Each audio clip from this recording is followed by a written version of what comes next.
ሁለት ጣሊያን የነበሩ አሉ ኢትዮጵያ ውስጥ እየሰማችሁ ነው። ስንት ጣሊያን? ሁለት ናቸውና አንድ ቀን አንዱ ጣሊያናዊ ሄደና ጓደኛው ምን አለው? ለምን ወደ ኢትዮጵያዊነት ዜግነታችን አንቀይርም አለው። እና ያኛው ደነገጠ። ለምንድነው የምንቀይረው?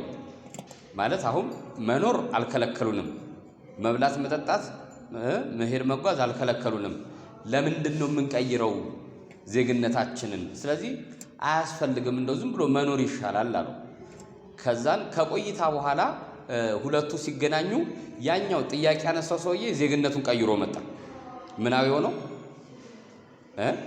ኢትዮጵያዊ ሆኖ መጣ ማለት ነው። ዜግነቱን ቀይሮ እና ኢትዮጵያ ሆኖ ሲመጣ ጓደኛውን አገኘውና ዜግነቴን እኮ ቀየርኩ አለው። ምን ወደ ምን ቀየርክ ሲለው ወደ ኢትዮጵያዊነት ቀየርኩኝ። አሁን ምን ለውጥ አመጣህ ታዲያ? ነግሬህ ነበረ። ቁመትህ ያው ነው፣ ቀለምህ ያው ነው፣ ቋንቋ ያው ነው፣ ውፍረትህ ያው ነው፣ ምንም የተቀየረ ነገር የለህም፣ ዝም ብለህ ነው የቀያየርከው አለው። አሃ ለውጥማ አለ አለው ያኛው ጣሊያን። ለውጥማ አለ። ምንድነው ለውጥ ሲለው አይ የአድዋ ድል ከዚህ በፊት ምን ነበር? ሽንፈቴ ነበር። አሁንስ ድሌ ሆኗል አይደል? የአድዋ ድል ምን ይሆናል? ድሌ ሆኗል። አሁን በትንሳኤ ኃይል ውስጥ የምንማረው ትልቅ ነገር ሽንፈታችን የነበረ ሞት እንዴት ወደ ድልነት እንደተቀየረ፣ ሞት እንዴት ወደ ጥቅም እንደተቀየረ፣ የትንሳኤያችን በኩር በሆነው በኢየሱስ ክርስቶስ አማካኝነት መግቢያ ብቻ የነበረው መቃብር መውጫም እንደተዘጋጀለት፣ መውጫውን ግን ካልገቡበት የማይታይ መሆኑን ካልገቡበት አንዳንድ ቤቶች አሉ ካልገቡ መውጫቸውን ማናያቸው። ምክንያቱም በጀርባ መውጫው ከሆነ መግቢያ ብቻ ከሆነ በሩ ሁሉም የሚያው መግቢያውን ብቻ ነው። መውጫው ያለው ሲገቡ ውስጥ ሲሆኑ ነው። ስለዚህ በትንሳኤ ውስጥ የመጀመሪያ በእምነት በኩል ሄደን መውጫው ያንን መውጫ ያበጀልን ደግሞ መድኃኔዓለም ኢየሱስ ክርስቶስ ስለሆነ በጣም በተደጋጋሚ ጊዜ ከዚህ ከዘጸአት 12 ጋር ተያይዞ ይሰበክ የነበረው በትንሳኤው ዙሪያ እስከ ሞቱ ያለው መንገድ ነው። አብዛኛው ከሞቱ በኋላ ያለው ህይወት፣ በተለይ ደግሞ እኔና እናንተም ከሞታችን በኋላ ልናስተናግደው ስለምንችለው ህይወት መጽሐፍ ቅዱሳዊ በሆነ እውነት የተነገረውን ሐቅ ግን ብዙውን ጊዜ ከመስማት ወደ ኋላ ሸሸት ያለን ይመስለኛል እንዲሁ ሳስበው። ለዛም ነው ዛሬም ድረስ ሰዎች ካጠገባችን በሞት ሲለዩ ልባችን የሚረደው ውስጣችን የሚንቀጠቀጠው ከሞት በኋላ ስላለ ክብር አብዝተን ስለማንረዳና ስለማንማር ነው። እምነታችንና ዕውቀታችን ወደዛ የሚያጋድልና የሚያዘነብል ከሆነ ከሞት በፊት ስላለው ህይወት በጣም ቁብ ሰተን የፈሪ ህይወትን አንኖርም። ሌላው ይቅርና አንድ አባቶች ገዳም ላይ ሁሌ ወደ ጸሎት መግቢያቸው ጋር አንድ የተማሰ ጉድጓድ አለ እና አንድ እንግዳ በዛ ጋር ሲገባ ይሄ የተማሰ ጉድጓድ የማን ነው ሲላቸው ምን አሉት አባቶች? ያንዳችን ነው። የማን ነው? የማን እንደሆነ አናውቅም፣ ግን የማን ነው? ያንዳችን ነው። አንዳችን እንገባበታለን። ስለዚህ አንዱ መነኩሴ ሲያልፍ በዛ ጋር የኔ ይሆን እያለ ነው የሚገባው፣ እዛ ወደ ውስጥ የሚገባው። ስለዚህ ሁልጊዜም ቢሆን ከዚህኛው ጉድጓድ ጀርባ ከዚህኛው መቀበር ጀርባ ያለው ህይወት እያሰበ ነው የሚኖረው ማለት ነው። ስለዚህ ያንን እያሰበ የሚኖር ለኔ ይሆንን ያለው ጓደኛው ቢሞት ለሱ ሆነለት ይላል። እሱ የሚያስበው ማለት ነው። ገብታችኋል?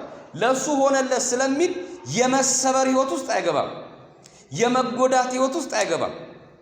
እንደውም የሚጎዳው የሚያዝነው ለማን ነው? ለሚመጣው ትውልድ ነው። የበቃው ሰው እንደዛ ስለሆነ ማለት ነው። እኔስ ኖሬዋለሁ ሲከፋይ ሲደላኝ ከእንግዲህ ተወልዶ ሰው ለሚሆን ይብላኝ ነው የሚሉት አይደል? እኔ ኖሬያለሁ ብዙ መከራ ሳይ ብዙ ፈተና ሳይ ኖሬያለሁ። የማዝነው ለማን ነው የሚሉት? ለሚመጣው ነው። እኛ ደግሞ የምንቀነው በማን ነው? በሚመጣው ነው አይደል? የተሻለ ቴክኖሎጂ ባለበት የተሻለ ዓለም ባለበት ቀለል ብሎት እንዲኖር ለመጪው ትውልድ ምናምን ብለን ነው የምንጨነቀው። በትንሳኤ ህይወት አስተምህሮ ግን እንደዛ አይደለም። ዛሬ ትንሽ ጠጠር ያለ ትምህርት ብንማር ቀርላችሁ ትንሽ ከበድ ያለ ትምህርት እንማር። ክርስቶስን ከሞት በኋላ ባለው መልኩ እንየው። እኛም ከሞት በኋላ ባለን ህይወት ደግሞ እንነጋገር። ምክንያቱም የትንሳኤ በኩር በኩር ቀዳሚ ነው፣ ተከታይ ይኖረዋል ለሁሉም በየተራ ስለሚሆን። ስለዚህ በራሱ ትንሳኤ ሙታን ማለት ምን ማለት ነው? ትንሳኤ ሙታን በነገራችን ላይ ክርስቶስ ተንሥአ እሙታን ነው የምንለው። ክርስቶስ ከምን ተነሳ ነው የምንለው? ከሙታን ተነሳ ነው የምንለው። ከሞት ተነሳ ብቻ አይደለም የምንለው። ከሞት መነሳትና ከሙታን መነሳት በጣም የተለያዩ ነገሮች ናቸው። ከሞት መነሳት ቀድሞ ያቺ የብሉይ ኪዳን ላይም እነ ኤልያስ እነ ኤልሳ አስነስተዋል አይደል? ከሞት የተነሱ ሰዎች አሉ እና አልዓዛር ከሞት ተነስተዋል። የክርስቶስ ትንሣኤ ግን ከሞት ብቻ አይደለም፣ ከምንም ጭምር ነው፣ ከሙታን ጭምር ነው። ከሙታን መነሳት ማለት ምን ማለት ነው? ያ ማለት ስለ ትንሣኤ በኩር ስንነጋገር በዚህ አውድ ላይ ሆኖ የምንነጋገረው ትንሣኤ በቃል የሚተረክ ነገር አይደለም። ትንሣኤ ማለት ዲክሽነሪው እንዲላል የምላችሁ ነገር አይደለም። ምክንያቱም ትንሣኤ እንዳይተረጎም በቃል በህይወት የተኖረ በክርስቶስ የተተገበረ ነው። ትንሣኤን ለማወቅና ለመረዳት ማንም የሚሻ ከሆነ ማየት ያለበት የክርስቶስን ህይወት እንጂ መዝገበ ቃላት አይደለም የሚያገላብጠው። ምክንያቱም አንድ ሰው ተንሥአ ብል መነሳት ሊሆን ይችላል። ይሄ መነሳት አይደለም እያወራን ያለ ነው። ብቸኛ የሆነው ከሱ በፊት እንደሱ የተነሳ የሌለ ከሱም በኋላ እንደሱ የሚነሳ የማይኖር በታላቅ ኃይልና ስልጣን የተነሳ ሞትን ድል ያደረገ ስለዛ መነሳት ነው የምናወራው። ታውቃላችሁ መለኮታዊ ኃይሉን እግዚአብሔር 3 ቦታ ብቻ ይጠቀመዋል። መለኮታዊ ኃይሉን የመጀመሪያው የተጠቀመው ይህችን ዓለም ካለመኖር ወደ መኖር ባመጣበት መፍጠሩ ላይ ነው። መለኮታዊ ኃይሉ ታላቅ ኃይሉን የተጠቀመው። ሁለተኛ የሚጠቀመው ይህችን ዓለም ወደምታልፈው ምንድነው ሲያሳልፋትም በለው። ሁለተኛ መለኮታዊ ኃይሉ የሚጠቀመው መቼ ነው? ሲያሳልፋት ነው። ሶስተኛ መለኮታዊ ኃይሉ የተገለጠው ግን በትንሣኤ ሙታን ልጁን በማስነሳት ውስጥ በተደረገው የትንሣኤ ሙታን ሂደት ውስጥ ታላቅ የሆነው መለኮታዊ ኃይሉን ገልጧል። ለዛ ነው አባቶቻችን እንደውም ይላሉ ዓለምን ከፈጠረበት ዓለምን ያዳነበት ይበልጣል ነው የሚሉት። ይሄንን መሰረታዊ የሆነ የትንሣኤ ትምህርት መሰረት አድርገን የምንነሳው አንድ የመጽሐፍ ቅዱስ ክፍል አለ። የቅዱስ ዳዊት መዝሙር ማስታወሻ ያዙ የምትይዙ ሰዎች የቅዱስ ዳዊት መዝሙር 2 ቁጥር 7 የቅዱስ ዳዊት መዝሙር 2 ቁጥር 7 እንዲህ ይላል።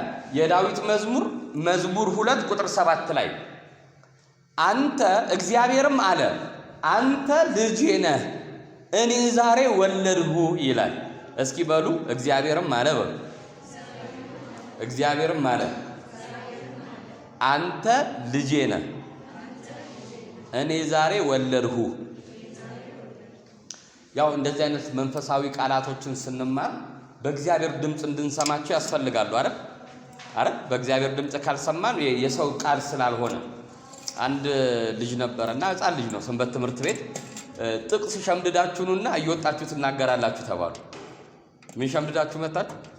ጥቅስና አንድ ቃል በጣም ሸመደደ ማለት ነው ልጁ እና ሸምድዶ በቃ አንድ ጥቅስ ነው ያው ሕፃናት ስለሆኑ እና ልክ ሊያቀርብ ሲወጣ ግን ጠፋበት። ያቺ ሸመደዳት ማለት ነው። እና ያሸመደደችው እናቱ ነች። እናቱ ደግሞ ከሰው ፊት ለፊት ወንበር ላይ ተቀምጣለች። ከዛም በምልክት የዓለም ብርሃን ትሏለች። ምን ትሏለች? እኔ የዓለም ብርሃን የሚለው ጥቅስ ነው ለካ የሸመደደው።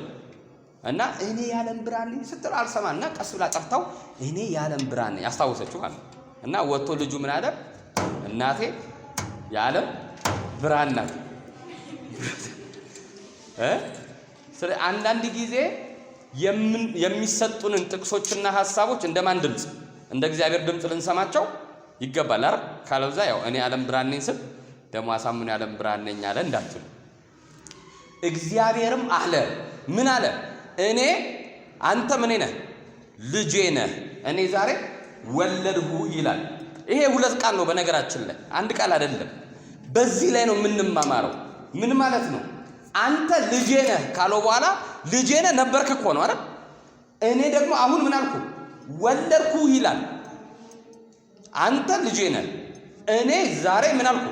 ወለድኩ። ቃሉን እናነበው ከመጽሐፍ ቅዱስ ላይ እግዚአብሔርም አለኝ አንተ ልጄ ነህ እኔ ዛሬ ወለድኩ። የቅዱስ ዳዊት መዝሙር 2 ቁጥር 7 ላይ አሁን እግዚአብሔር ወልድ የእግዚአብሔር አብ ልጅ ነው። በደንብ ተከተሉኝ እሺ። ምናልባት ትንሽ ተጠራ ያለ ትምህርት ነው ብዬ ስላሰብኩኝ ትንሽ የሐሳብ መገንጠል ካለ ያው እንዳንተላለፍ እሰጋለሁ እና ትንሽ ጠጠር ያለባችሁ ቦታ ካለ ቁም በሉኝና አስደግሙኝ። እሺ ትምህርት ስለሆነ ማለት ነው፣ ያው ደምረ ስብከት ስላልሆነ። አንተ ልጄ ነህ አለው እግዚአብሔር ማንን? ኢየሱስ ክርስቶስን። እኔ ዛሬ ምን አልኩ? ወለድኩ ይላል። አሁን መዝሙረኛው ቅዱስ ዳዊት ይሄንን የተስፋ ቃል በሁለተኛው መዝሙር ላይ ሲናገር ስለምንድን ነው የሚናገረው? ሁለተኛ መወለድ ማለት ምን ማለት ነው? ለክርስቶስ ሁለተኛ ውልደት በአብ ዘንድ አለው ወይ? እኔ ዛሬ ወለድኩ ካለው፣ ምክንያቱም በሚስጥረ ሥላሴ ትምህርታችን በአብ በወልድ በመንፈስ ቅዱስ መካከል ላይ የጊዜ ልዩነት የለም። ከጊዜ በፊት ጥንት የነበሩ ናቸው። አባ ሕርያቆስ በቅዳሴ ማርያም ላይ እንደተናገረ አብ አባት በመሆን ልጁን አይበልጠውም፣ ልጅም ወልድም ልጅ በመሆን ከአባቱ አያንስም። መንፈስ ቅዱስን ትክክል ነው ይላል አይደል? ስለዚህ በአብ በወልድ በመንፈስ ቅዱስ መካከል ላይ ምን የለም? መቀዳደም የለም። ነገር ግን አንተ ልጄ ነህ ያለው ይሄኛውን ውልደት ነው፣ መቀዳደም የሌለበትም። ዛሬ ወለድኩ ያለው ግን ልዩ ነው። ምክንያቱም አንዳንድ ጊዜ እግዚአብሔር በስጋ ከኛ ጋር ተካፍሎ ወንድማችን ሆኗል እንላለን አይደል? ወንድማችን የሆነው ግን እኛ ከምን ተወልደን ነው? ከአብ በእርሱ ባህሪ ተወልደን አይደለም። ይሄ ግልጽ ስለሆነ ማለት ነው አይደል? የአብ ልጅ አንድ ተቀዳሚ ተከታይ የለውም ካለ ልጁ እኛ ወልድ ከአብ እንደተወለደው በመወለድ አይደለም የወልድ ወንድሞች የሆን ነው። በደንብ ስሙኝ እሺ። ደግሞም እንደምንለው ሁል ጊዜ ከእመቤታችን ከቅድስት ድንግል ማርያም በስጋ ተወልደን አይደለም ወንድሞች የተባልነው። ታዲያ ወንድሞች የተባልነው መቼ ነው ነው ትልቁ ጥያቄ። በምን ተወልደን ነው አብሮን የተቆጠረው? መቼ አብሮን ሆኖ ነው ወንድሞቹ ምንድነው ወንድሞቹ ነን ያልነው? ስለዚህ አማኑኤል ስንል እግዚአብሔር ከኛ ጋር ሆነ። ይሄ በውልደቱ ነው። በነገራችን ላይ በውልደቱ ነው እግዚአብሔር ከእኛ ጋር ሆነ። በውልደት ውስጥ የእግዚአብሔርን ሰው መሆን አረጋግጠናል ሁላችንም። በትንሣኤ ውስጥ ምንም ተዋህዶ በውልደቱ የከበረ ቢሆንም ግን በትንሣኤው አማካኝነት እኛ ከእግዚአብሔር ጋር መሆናችንን አረጋግጠናል። እኛ ማለት ነው። ግልጽ ነው። እኛ ከእግዚአብሔር ጋር መሆናችንን አረጋግጠናል። ይህንን የቅዱስ ዳዊት መዝሙር 2 ቁጥር 7 ላይ ያነበብነውን ቃል በቃል የሚተረጉመው ቅዱስ ሉቃስ በሐዋርያት ሥራ መልእክቱ ላይ ነው። በሐዋርያት ሥራ መልእክት አንድ ቃል እናንብ። የሐዋርያት ሥራ ምዕራፍ 13 ቁጥር 30 ላይ የሐዋርያት ሥራ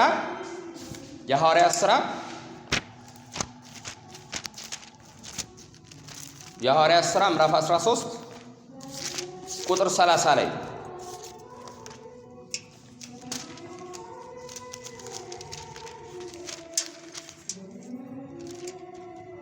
የሐዋርያት ሥራ ምዕራፍ 13 ቁጥር 30 ላይ እንዲህ የሚል ቃል እናገኛለን። እግዚአብሔር ግን በደንብ ስሙኝ፣ እግዚአብሔር ግን ከሙታን አስነሳው፣ በሕዝብም ዘንድ ምስክሮቹ ለሆኑት ከእነርሱ ጋር ከገሊላ ወደ ኢየሩሳሌም ለወጡ ለብዙ ቀን ታያቸው። እኛም ለአባቶች የተሰጠውን ተስፋ የምስራቹን ለእናንተ እንሰብካለን። ይህን ተስፋ አለ። የቱን ተስፋ? የሙታንን መነሳት ተስፋ።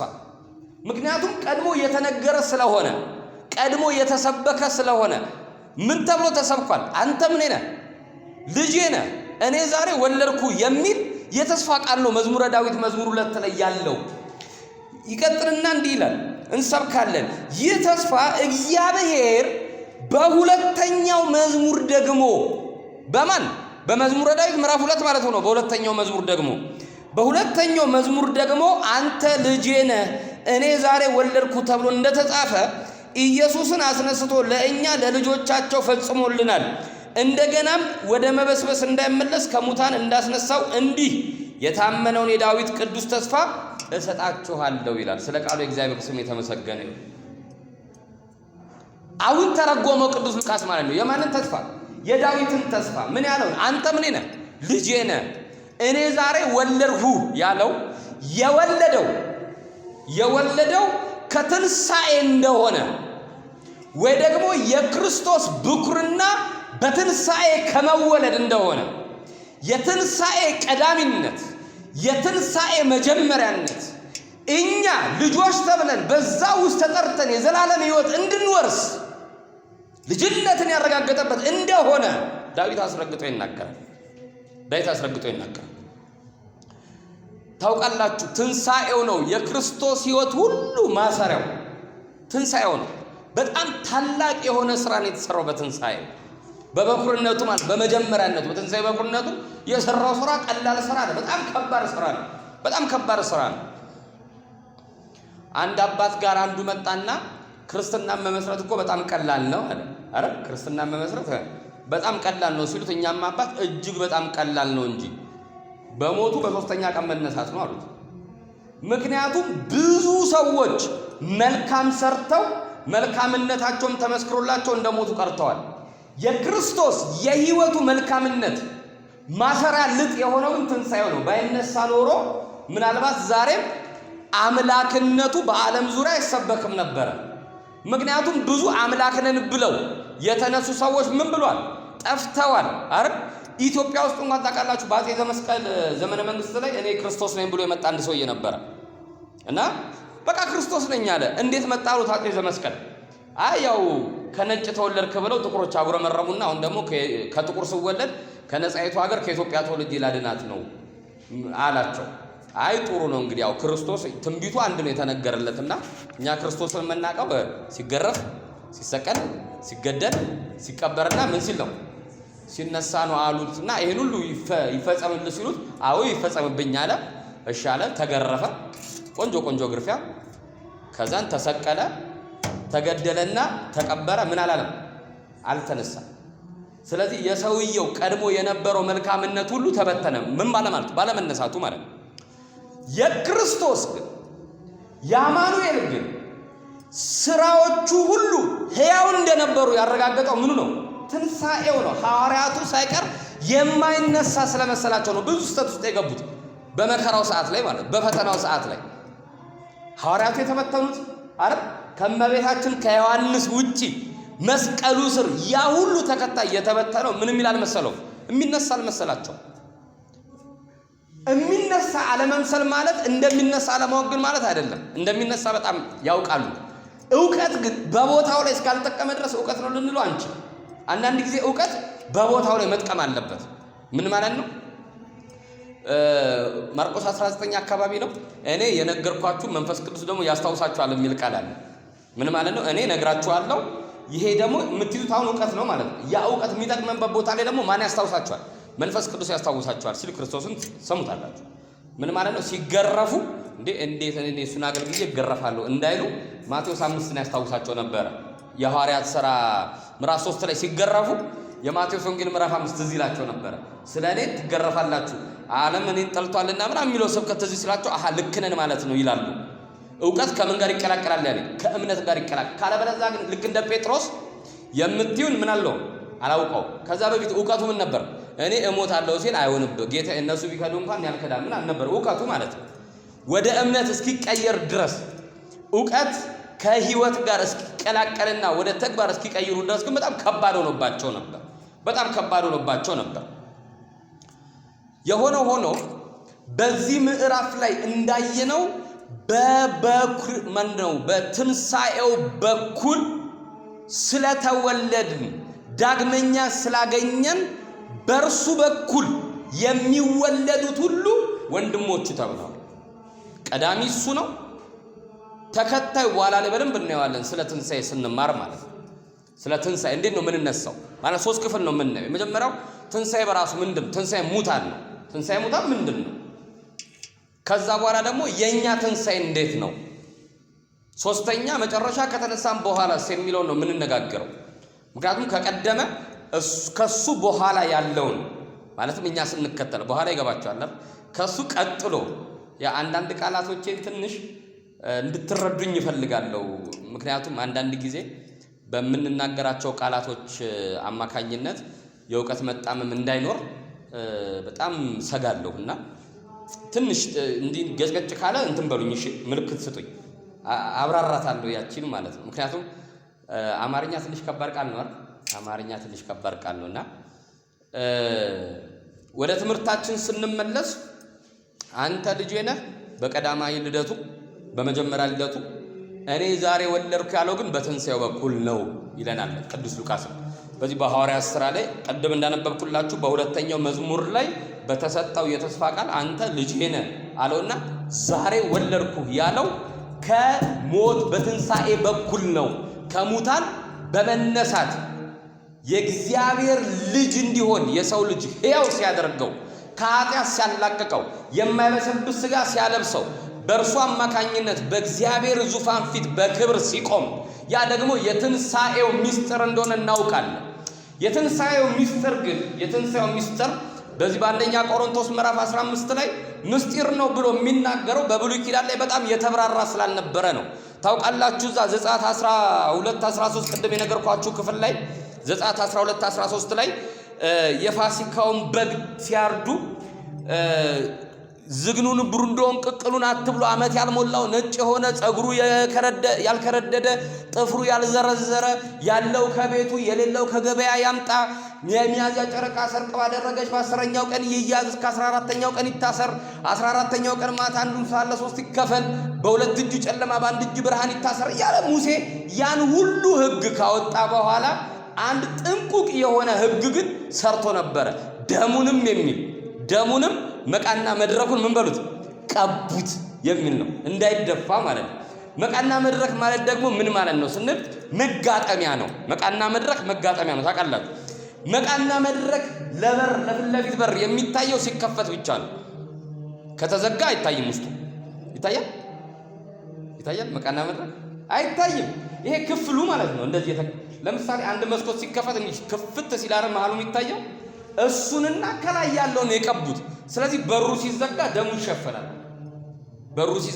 ይሸፈናል። ስለዚህ ስጋው እነሱ በሉ፣ ደሙ ግን የተሸፈነ ነበረ። ለምንድን ነው የተሸፈነው ሲባል የደሙ ክብር የሚገባው አባቱ አብ ብቻ ነው፣ ለክርስቶስ ማለት ነው። ስለዚህ አባቱ የሚረዳውን አባቱ የተቀበለውን እንዳናክፋፋው የደሙን ዋጋ ማለት ነው። የንጹህ ደም ዋጋ ስለሆነ እንዳናክፋፋ አባቱ አብ ብቻ የሚረዳውና የገባው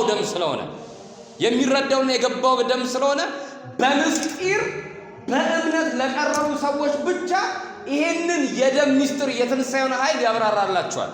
ለሁሉም አልተሰጠም ማለት ነው። የትንሣኤውን ኃይል መረዳት ስጋዬን የበላ ደሜን የጠጣ የዘላለም ሕይወት ያገኛል ሲል ብንበላ ብንጠጣ ለስንታችን ልበቃ ነው ይሉታል። ብንበላ ብንጠጣ። ስለዚህ ምስጢሩ የተገለጠላቸው ለምኖች ነው? ለተመረጡት ለጥቂቶች ብቻ ነው። መልካም እንግዲህ ከዚህ ከትንሣኤ ጋር ከሙታን መነሳት ጋር በተያያዘ የዓለምን ኃጢአት ያው ታሪኩን ስለምታውቁት ብዬ ነው ጠልቄ የማልገባበት። አዳም ሰርቶት የነበረውን የዓለም ኃጢአት በሙሉ በላዩ ላይ አኖረ። ኢሳይያስ እንደሚናገር ሸክማችንን ተሸከመ። ወፍጮ ቤት ሄዶ የሚያውቃል? ያው ስለምፈራችሁ ማለት ነው። የዘንድሮ ሴት ሄዳችሁ ታውቃላችሁ? መሸርከት ምን ማለት ነው? ሽርክት ያልደቀቀ አይደል? ሲሸረከት ምንድነው የሚደረገው? ድጋሜ ይፈጫል አይደል? ድጋሜ እንዲገባ ይደረጋል። እና እስከ ምን እስኪደቅ አይደል? ድቅቅ እስኪል ማለት ነው። እና የክርስቶስን ምንድነው መከራውን ስለኛ የተቀበለውን ዋጋ ኢሳይያስ ሲናገር እንዲገባችሁ ብዬ ነው። ስለ ኃጢአታችን ምን አለ ነው የሚለው? ደቀቀ ነው የሚለው። በጣም ከባድ ቃል ነው። ደቀቀ ለምን ለማለት ነው። ስለ ኃጢአታችን ስለ በደላችን የዓለምን ኃጢአት በላዩ ላይ አኖረ። እኛ ምን አለው? እንደ ተቀሰፈ ቆጠር ነው፣ እንደ ኃጢአተኛ ቆጠር ነው፣ እንደ በደለኛ ቆጠር ነው። እኛም ጻድቅ ሆነን ማለት ነው። ጽድቁን ሲሰጠን እኛም ጻድቅ ሆነን ኃጢአታችንን ስለወሰደ እሱን ካገድ ምድር እንደተለየ በእግዚአብሔር እንደተቀሰፈ እንደ ኃጢአተኛ ቆጠር ነው። እርሱ ግን ስለ መተላለፋችን ደቀቀ፣ ስለ ኃጢአታችን ተላልፎ ተሰጠ። በእርሱ ቁስል ግን አለ ማን ተፈወሰ? አለ እኛ ተፈወስ። በእርሱ ቁስል እኛ ተፈወስ። ክብር ለስሙ ይሁን። ስለዚህ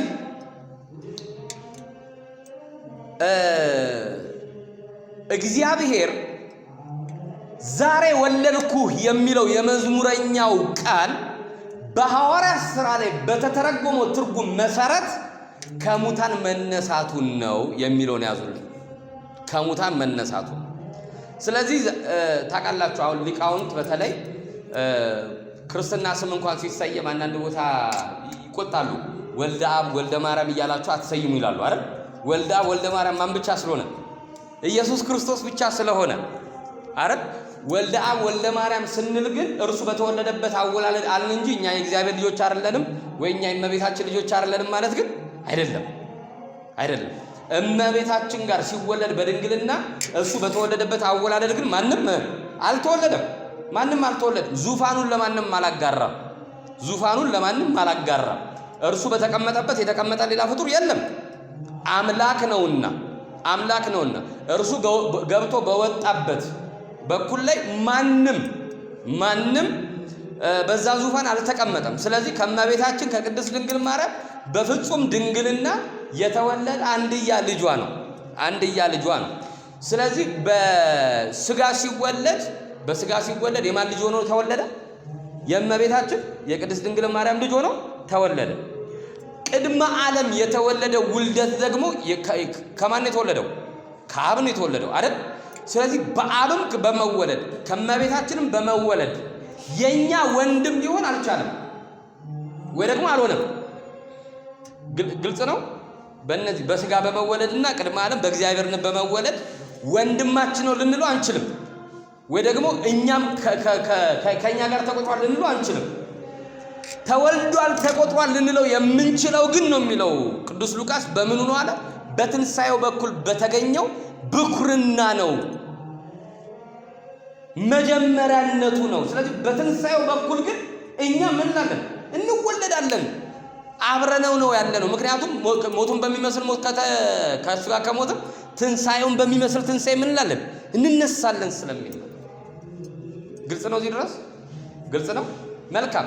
የትንሳኤው ምስጢር የትንሳኤው ሁኔታ ይሄ ከሆነ ታዲያ እርሱ እንዴት ተነሳ፣ እኛ እንዴት እንነሳለን የሚለውን ማሰብ ያስፈልጋል። በጣም ከባድ ርዕስ ነው በነገራችን ላይ። እንደው በእንደዚህ አይነት ሁኔታ የሚሰጥም ትምህርት አይደለም። ሰፋ ተብሎ ኖት ተሰጥቶ አጥንታችሁ መጣችሁና የሚሰጥ ትምህርት ነው የትንሳኤ ትምህርት። በጣም ትንሽ ከበድ ስለሚል የሆነ ሆኖ እሱ እንዴት ተነሳ እኛ እንዴት እንነሳለን የሚለውን ደግሞ እስኪ ትንሽ ለመቃኘት እንሞክር ካለን ሰዓት አኳያ። እንግዲህ እርሱ በኩር ከሆነ እኛም በተራችን ተከታይ ሆነ ምን ላለን እንነሳለን። እንግዲህ እርሱ እንዴት ተነሳ የሚለውን እንማራለን። ከዛን እንዴት እኛ እንነሳለን ነው። ስለዚህ እሱ የመጀመሪያ የምናየው ነጥብ እንዴት ተነሳ ካልን እርሱ ከሙታን ተነሳ። እርሱ ከምን ተነሳ? ከሙታን ተነሳ። በሉ እስኪ እርሱ ከሙታን ተነሳ ምን ማለት ነው? ከሙታን ተነሳ ማለት የሚሞክራል። ምን ትረዳላችሁ? ከሙታን መነሳት ማለት ከሙታን መነሳትና ከሙት መነሳት ልዩነቱ ከሙታን ሰው ሲነሳ ሙታኖች ምን አሉ ማለት አሉ ዙሪያው ላይ ማለት ነው። ሙታን የሆኑ አሉ። ከነሱ ብቻውን መማረክ ተነስቶ ሕያው የመሆኑ ሁኔታ። ምክንያቱም አልዓዛር ቢነሳ ድጋሚ ለሞት ነው አይደል? ለምሳሌ የሱነማይቷን ሴት ኤልሳ አስነሳላት አይደል? ከሞት በጣም ነው ደስ የሚላት። ግን ምንድነው የሐዘኗን ጊዜ ምን አረገው? አራዘመው እንጂ ዘላለማዊ ደስተኛ አላረጋትም። ምክንያቱም ድጋሚ ልጁ ሞቶ ሴትዮዋ ማዘኗ ስለማይቀር ማለት ነው አይደል? ስለዚህ ሕያው ሆኖ በመነሳት ከሙታን በመነሳት ማለት ነው። አሁን ሙታን እያሉ በደንብ ስሙኝ እሺ፣ ስለኛ መነሳት እያወራሁ ሙታን እያሉ ከሙታን ከሆነ የተነሳው እኛም ሞቱን በሚመስል ሞት ከተባበርን ከሙታን መሃል ላይ እንነሳለን። ስለዚህ ሁለት ትንሳኤ እንዳለ አንደኛው ያው ሶስት አድርገውት የልቦና ትንሳኤ ብለው የሚያስተምሩ አሉ። እንዳላወሳስበው ግን በሁለቱ ብቻ ሊድላል። ስለዚህ የመጀመሪያው የኛ ትንሳኤ ከሙታን መነሳት ከሙት መነሳት አይደለም እያልኳችሁ አለ። ከሙታን መነሳት ማለት አማኞች ብቻ ምን ያደርጋሉ ማለት ነው? ይነሳሉ ማለት ነው። አማኞች ብቻ ያመኑት ከሞቱ ጋር የተባበሩት መንገዱን ስለሄዱ የግድ እንደሱ ይነሳሉ ማለት ነው። የግድ እንደሱ ይነሳሉ። ይሄንን ሐዋርያው ቅዱስ ጳውሎስ በዚህ በተሰሎንቄ መልእክቱ ምዕራፍ 4 ከቁጥር 13 እስከ 18 ድረስ በግልጽ ቃል አስቀምጦታል። እንደዚህ ነው የሚለው፣ ነገር ግን ወንድሞች ሆይ ተስፋ እንደሌላቸው እንደሌሎች ደግሞ እንዳታዝኑ አንቀላፍተው ስላሉ ታውቁ ዘንድ እንወዳለን። ምን ማለት ነው? ይሄን ቃል ተናጋሪው ሲጽፈው አንባቢው ሲያነበው እኔ ብሎ እንዲያነበው ተደርጎ የተጻፈ ቃል ነው። ተናጋሪው ጸሐፊው ሲጽፈው እኔ ብሎ እንደጻፈው አንባቢው ደግሞ ሲያነበው ተናጋሪውም ሲናገረው እኔ ብሎ እንዲያነበው ነው የተጻፈው እንጂ አይሄንማ ጳውሎስ የተናገረው እንድንል አይደለም ማለት ነው። ስለዚህ ይሄን ቃል የሚናገር ማን እንደሆነ ማሰብ አለባችሁ። እኔ ብላችሁ ነው ማሰብ ያለባችሁ። እኔ ስለዚህ ምንድነው የሚለው? ኢየሱስ እንደሞተና እንደተነሳ ካመንን፣ ይሄ ማለት የሞቱን መንገድ ከተከተልን እንደማለት ነው። ካመንን እንዲሁ በኢየሱስ ያንቀላፉት እግዚአብሔር ከእርሱ ጋር ያመጣቸዋልና በጌታ ቃል የምላችሁ ይህ ነውና እኛ ሕያዋን ሆነን ጌታ እስኪመጣ ድረስ የምንቀር ያንቀላፉትንም የምንቀድም ጌታ ራሱ ያንቀላፉትንም ምን አለ? አንቀድምም። ሕያዋን ሆነን የምንቀር ማለት እኛ ማለት ነው። ለምሳሌ በዚህ ሰዓት ላይ የጌታ ምጽአት ቢሆን ሙትት ብለን ነው የምንነሳው። ስለዚህ የሞቱ አሉ አይደል? ከዚህ በፊት ወይ ደግሞ በላይኛይቱ ቤተክርስቲያን ህብረት ያደረጉ እንደማለት ነው። ወደ እግዚአብሔር የሄዱ እነርሱ አሉ የሞቱ እንደማለት ነው። እኛ ደግሞ አሁን የቆምን አለን። በዚህ ሰዓት ላይ ለምሳሌ ምጽአት ቢሆን እኛ ስለቆምን ማለት ነው እነሱ እስኪነሱ ድረስ እኛ ቀድመን ወደ ጌታ የምንቀርብ አይደለንም ነው የሚለው። ምንድነው የሚለው? ከዛን ጌታ ራሱ በትእዛዝ በመላእክት አለቃ ድምፅ በእግዚአብሔር መለከት ከሰማይ ይወርዳልና በክርስቶስም የሞቱ አስቀድመው ይነሳሉ። አስቀድመው ስለዚህ በክርስቶስ ደግሞ ሳይሆኑ ምን ያለው አሉ? የሞቱ ስላሉ እነሱን ትተው በክርስቶስ የሆኑት ብቻ ምን ያደርጋሉ? ከተነሱ ከምንድን ነው የተነሱት ማለት ነው? ከሙታን ነው የተነሱት ማለት ነው። የቀሩ አሉ ማለት ነው። ግልጽ ነው። ከበረትሽ ከሙታን መነሳት ማለት ኃጢአተኞች እሺ አይነሱም። ቅዱሳን ሲነሱ ቀድሞ የሚነሱት ቅዱሳን ናቸው። ስለዚህ እነዛ ሙታን ናቸው ማለት ነው።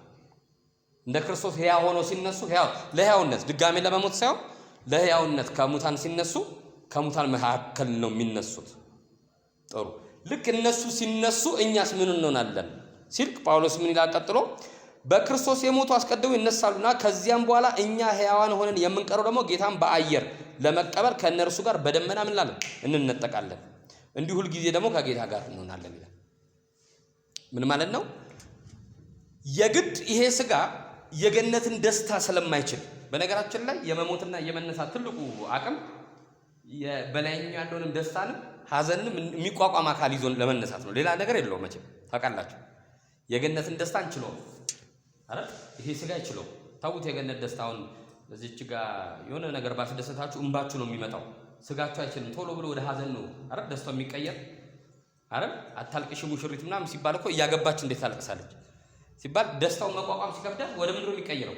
ወደ ማንንም ሰው ኃይለኛ ደስታ ውስጥ ከገባ ወደ ምንድን ነው የሚቀየረው? ወደ ኃይለኛ ሐዘን ውስጥ ሲገባ ደግሞ ወደ ሳቅ ነው የሚቀየርለት። አይታችሁ ከሆነ አሁን አንዳንድ ለቅሶ ላይ ቀብር ላይ ስታዩ ምን እያሉ የሚስቁ ሰዎች ካያችሁ ከማንም በላይ ምን እያሉ ነው? በጣም እየተጎዱ ነው። እንትን አልፈዋል ማለት ድንበር አልፈው ነገርየው ተቀይሮ ይሄ ማልቀስ ምናምን የሚለው ነገር ቀርቶ ምናልባት በዛ ወደ አእምሮ መሳትም ሊገባ ይችላል ማለት ነው። በጣም ደስታም ሲመጣ ደግሞ ወደ ምንድን ነው የሚቀየረው? በቃ ስቅስቅ ብሎ ወደ ማልቀስ ነው የሚቀየረው። ስለዚህ የገነትን ደስታ፣ የገነትን በጎነት፣ የገነትን መልካምነት ይሄ ስጋ አይችለው።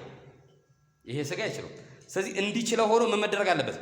መነሳት አለበት ማለት ነው። መቀየር አለበት ማለት መለወጥ አለበት ማለት ነው። ስለዚህ ያንን ለመለወጥ ደግሞ የግድ ሰው ሞቶ ምን ማድረግ አለበት? መነሳት አለበት። ያንን አዲስ አካል ለመልበስ ማለት ነው። ስለዚህ ቅጽበታዊ ከሆነ ግን ምጽአቱ በቁም ያሉት ማለት ነው በምድር ያሉት ከመቅጽበት ምን ያደርጋሉ ነው የሚለው? ይለወጣሉ ወደዛኛው ስጋ ማለት ነው። ግልጽ ነው። ወደዛ ስጋ ሲቀየሩ ምን ሆነ ማለት ነው? አንድ ቤተክርስቲያን ተሰራች እንደማለት ነው። ቤተክርስቲያን ከሙታን መካከል ምን አለች? ተነሳች። መከራውን እንዳታይ ከራእይ 4 በኋላ ቤተክርስቲያንን በነገራችን ይሄ ለሰምርሌስ ቤተክርስቲያን ለምናም ቤተክርስቲያን እያለ ይልክና ከዛ በኋላ ቤተክርስቲያን የምታዩት ወደ ራእይ 19 አካባቢ ነው እና ምድር ላይ በጠቅላላ ጠፋለች ከዛ በኋላ ማለት አትታይም። ምክንያቱም ከ4 ከ5 በኋላ መከራው ይጀምራል የዘላለም መከራ። ያ መከራ ደግሞ ቤተክርስቲያንን አያገኛትም። ቤተክርስቲያን የመከራው ተጋሪ አትሆንም ኪዳን ስላላት ማለት ነው። ስለዚህ ያ ሁሉ የመከራ ሰዓት ሲመጣ መጨረሻ ላይ ዮሐንስ ቤተክርስቲያንን ያያት የት ነው? በሰማይ ሆና ነው ማለት ነው። ግልጽ ነው?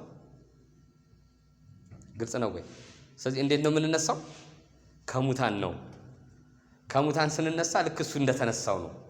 ስለዚህ ሁለት ነገር በትንሣኤ አማካኝነት ልጆች ወንድሞቹ እንድንባል ሁለት ነገር ያደለናል ለእያንዳንዳችን። የመጀመሪያው እንደነገርኳችሁ እሱ ታላቅ ኃይልና ስልጣን ካለው